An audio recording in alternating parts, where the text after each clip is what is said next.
Time to scrap NYSC, a wasted year for Nigerian youth. The National Youth Service Corps NYSC was battered in a crucible of national crisis shortly after the end of the Nigerian Civil War in 1973. The program, infused with the ideals of unity, reconciliation, and nation building, sought to usher in an era where the nation's youth could act as bridges between ethnic and cultural divides. But as we find ourselves nearly 5 decades since its inception, we must critically evaluate the original ethos against the contemporary realities. Is the NYSC still the bastion of national unity and service it was conceived to be? Or has it morphed into a year-long hiatus that sidetracks Nigerian youths from their career paths and aspirations? The program's noble aims were designed for a different era, one where the physical meeting of cultures could catalyze a deeper unity amongst the people torn by ethnic strife. Today, however, the narrative has shifted dramatically.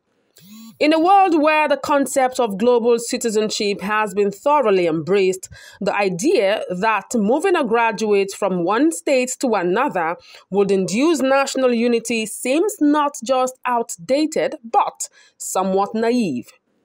For the thousands of graduates mobilized each year, the NYSC scheme often means a detour from their chosen career paths. While some lucky ones get placements that align with their skills and ambitions, a large number find themselves in roles that add little or nothing to their professional development. In a nation where relevant work experience often outweighs academic qualifications in the job market, this lost year can have long-term implications on the employability of our youth. Moreover, as Nigeria grapples with a variety of security issues ranging from insurgency in the north to banditry and communal clashes in other regions, the NYSC scheme sometimes unwittingly exposes young people to undue risks. The numerous reports of corps members being kidnapped or killed have become a grim addition to an already unappealing situation. The economic cost of NYSC. A deep dive into the financials. Let's begin with the stark financial realities of the National Youth Service Corps NYSC in the context of Nigeria's socio-economic landscape.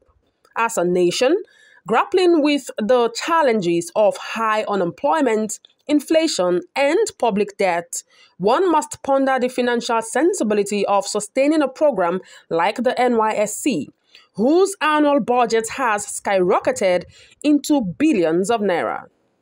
According to records, the federal government has spent a staggering 475.2 billion naira on monthly stipends for corps members alone from 2020 to 2023.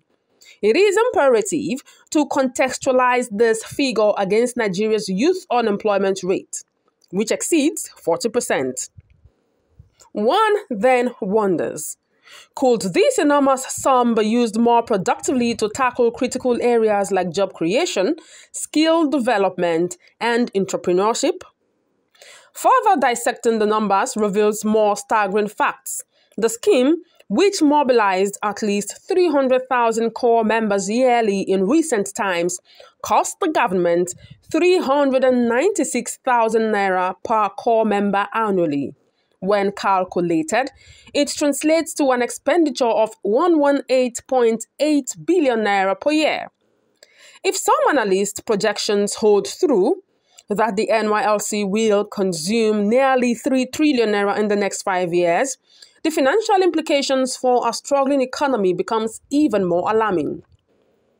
Additionally, NYSC budgets reveal astonishing amounts spent on operational costs. For instance, in 2017, the NYSC budget showed an expense of 2.49 billion naira for the kitting of 297,293 corps members.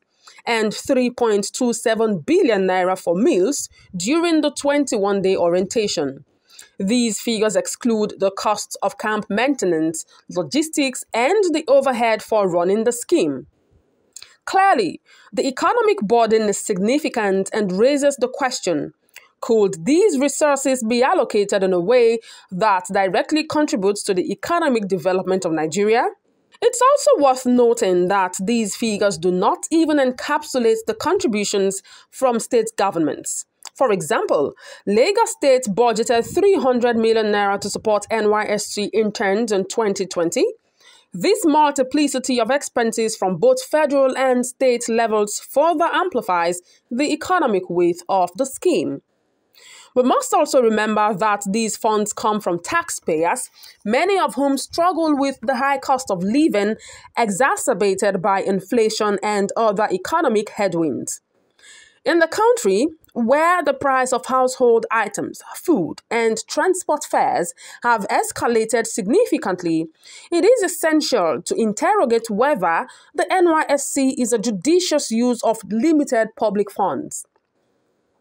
NYSC was initiated with the noble intent to reconstruct, reconcile, and rebuild the country. Yet, as the program turns 50, the financial facts and figures lay bare an urgent need for a comprehensive reevaluation. The financial cost of running the NYSC appears unsustainable and demands that we ask if these funds could be redirected to initiatives that offer a more tangible impact on the nation's economic health and the future of its youth. Indeed, as we reflect on the billions spent annually on this program, we must ask: is the NYSC an investment in the future, or has it become a financial albatross that the Nigerian economy can ill afford? The time for a financial reckoning of the NYSC has arrived, and the economic data is the ledger upon which its future should be judged. The opportunity cost for the youth. As the world shifts towards a more dynamic and skills-oriented economic landscape, the significance of timely work experience and skill acquisition for young professionals cannot be overstated. In this light, it is crucial to examine the opportunity cost of the mandatory one-year National Youth Service Corps NYSC program for Nigerian youth. Firstly, let's clarify what opportunity cost implies in this context. It refers to the value of the best alternative foregone when a decision is made.